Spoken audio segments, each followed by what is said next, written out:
जी, chapter number 4 mechanics.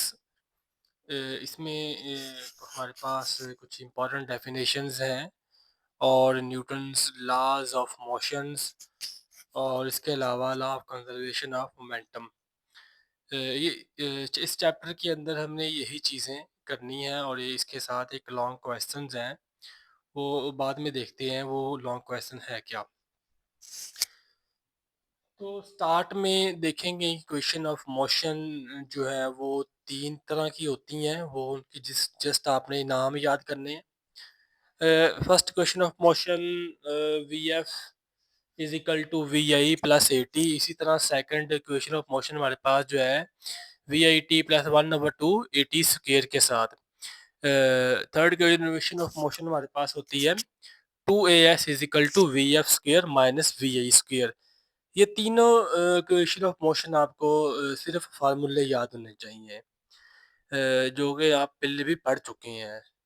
इसके अलावा हमारे पास लॉज ऑफ मोशन है, जिसमें फर्स्ट लॉ ऑफ मोशन को हम लॉ ऑफ इनर्शिया भी कहते हैं। वो बहुत ही ज़्यादा सिंपल लैंग्वेज में लिखा हुआ है, सिंपल इंग्लिश में लिखा हुआ है।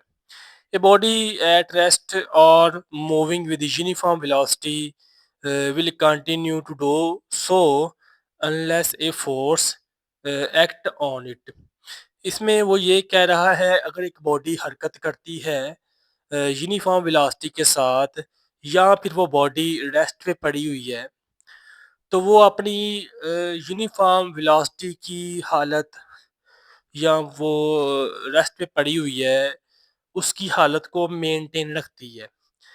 ठीक है, जब तक कोई दूसरी फोर्स उसको फोर्स लगा के अपनी जगह पे हटा ना दे, उसको अपनी जगह से हटा ना दे। अगर बॉडी यूनिफॉर्म वेलोसिटी से मूव कर रही है तो एक फोर्स अगर आती है उसको रोक देती है। अगर बॉडी रेस्ट पे पड़ी है तो एक फोर्स आती है उसको मूव करवा देती है। अगर ये फोर्स का फैक्टर नहीं है तो बॉडी रेस्ट पे पड़ी रहेगी, और ये फोर्स का फैक्टर नहीं है तो बॉडी यूनिफॉर्म वेलोसिटी में हमेशा मूव करती रहेगी। यानी कि फोर्स अगर नहीं है तो ये दो सिचुएशन हमेशा रहती हैं बॉडी के अंदर। तो ये फर्स्ट लॉ ऑफ मोशन को हम लॉ ऑफ इनर्शिया भी कहते हैं। अब इनर्शिया क्या है? इनर्शिया जो है ये पैमाइश होती है। इनर्शिया किसी मास की पैमाइश है। The measurement of A mass of an object, किसी ऑब्जेक्ट के मास की जो पैमाइश है उसे हम कहते हैं कि वो उसका इनर्शिया होता है। इनर्शिया क्या है? किसी मास की पैमाइश। मास की पैमाइश जो है वो इनर्शिया है। इसके बाद हमारे पास सेकंड लॉ ऑफ मोशन बहुत सिंपल लिखा हुआ है। सेकंड लॉ ऑफ मोशन को लॉ ऑफ फोर्स भी कहते हैं।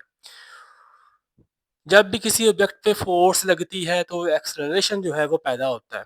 तो वो लिखा हुआ है force produces acceleration in a body. Body में एक्सेलरेशन उस वक्त पैदा होता है जब फोर्स लगती है।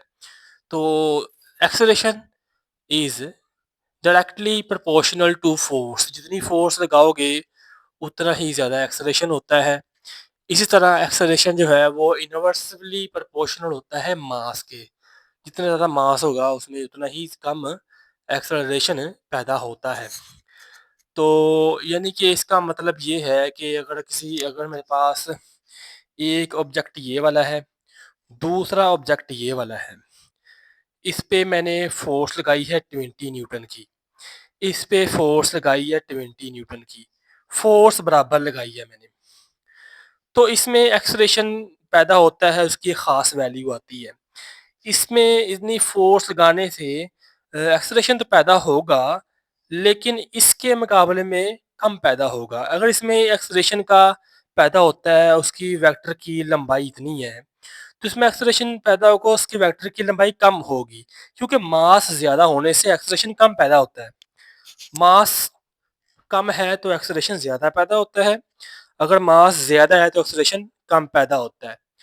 ठीक है, तो आप देख सकते हैं कि एक्सेलरेशन का वेक्टर मैंने बड़ा ड्रा किया है, इधर एक्सेलरेशन का वेक्टर मैंने छोटा ड्रा किया है।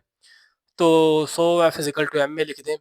थर्ड लॉ ऑफ मोशन क्या है? Every action has reaction. फिर आप ये नीचे इक्वेशन लिख दें, action is equal to reaction, साथ में नेगेटिव लगा दें। तो एप्लीकेशन न्यूटन लॉज कहाँ कहाँ पे इस्तेमाल होता है? ट्रांसपोर्टेशन में इस्तेमाल होता है, इन स्पोर्ट्स, रोबोटिक्स, इंजीनियरिंग और एरोस्पेस। ये आप ऐसे याद रख सकते हैं इसको। आगे हमारे पास मोमेंटम। मोमेंटम की डेफिनेशन देख ले। दी प्रोडक्ट ऑफ, ये रहा मास और ये रहा वेलोसिटी, दोनों का प्रोडक्ट जो है ये मोमेंटम होता है। तो इसका यूनिट जो है किलोग्राम मीटर पर सेकंड, ये किलोग्राम मीटर पर सेकंड। ये इसका दूसरा यूनिट जो है वो न्यूटन सेकंड है। इतना ही याद रखें इसको। आगे मोमेंटम और सेकंड लॉ ऑफ मोशन का ताल्लुक क्या है? मोमेंटम और सेकंड लॉ ऑफ मोशन का ताल्लुक क्या है जी? एक्सेलरेशन का पहले लिखना है फार्मूला। एक्सेलरेशन इज ये, एक्सेलरेशन की डेफिनेशन के साथ। तो इसी तरह फिर एंड एक्सेलरेशन इज ए। तो यहाँ से acceleration A V F V over T होता है। सेकंड लॉ ऑफ मोशन से भी एक्सेलरेशन की वैल्यू ये होती है। दोनों को बराबर रख देते हैं तो इसको इक्वल लिख दिया, मैंने कि इसकी वैल्यू यहाँ लगा दी है।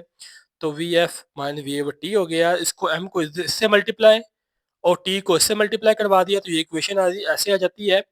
एम को यहाँ मल्टीप्लाई फिर एम को यहाँ पे मल्टीप्लाई, तो ये मोमेंटम होता है। पी एफ हो जाएगा, ये पी आई हो जाएगा, ओवर टी हो जाएगा। तो पी एफ मनफी पी आई को आप डेल्टा पी भी लिख सकते हैं ओवर टी। तो ये फोर्स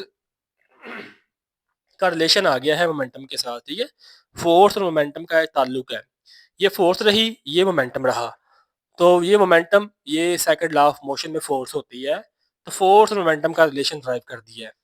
लास्ट पे इम्पल्स, यानी कि force in a very short interval of time, time बहुत छोटा है तो जो फोर्स लगती है वो इम्पल्स होता है। तो इम्पल्स जो है आप इसको सिंपल एफ क्रॉस टी लिख सकते हैं। Force in very short interval of time, ये इम्पल्स होता है, is called impulse. Law of conservation of momentum क्या है जी? Total linear momentum of isolated system remains constant. ये यहाँ तक आपने इसको रेडी करना है।